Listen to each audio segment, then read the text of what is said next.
আসসালামু আলাইকুম, সবাই কেমন আছেন? দেখুন, যাদের রাইস কুকার আছে, যারা আমরা সাধারণত মেয়েরা সবাই রাইস কুকারে রান্না করি।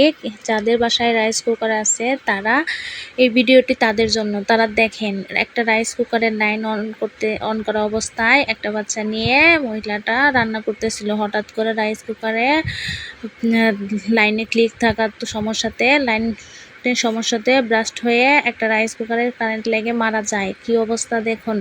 এ থেকে সবাই সতর্ক হন।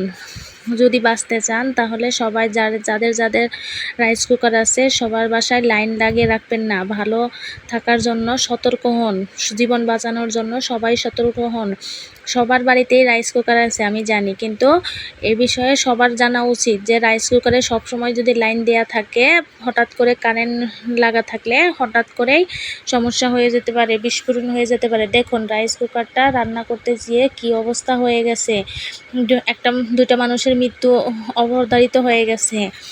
সবাই সচেতন হই। এই ভিডিওটা সবার সাথে শেয়ার করে দিন, যাতে সবাই দেখতে পারে। সবার জীবন বাঁচান। একটা রাইস কুকারের জন্য দুটো প্রাণ হারিয়েছে, আর একজনের প্রাণ হারিয়েছে।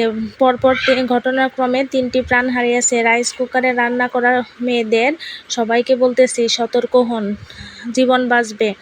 যারা রাইস কুকারে রান্না করেন তারা আগে চেক করে দেখে নেবেন রাইস কুকারে তার লাগানো কিনা, কোথাও কোনো সমস্যা আছে কিনা, বা সবসময় তার লাগিয়ে রাখবেন না, না হলে সমস্যায় পড়তে পারেন। সবাই সতর্ক হন। ভিডিওটি যদি ভালো লাগে সবার কাছে পৌঁছে দিবেন বা সবার প্রতি শেয়ার করবেন।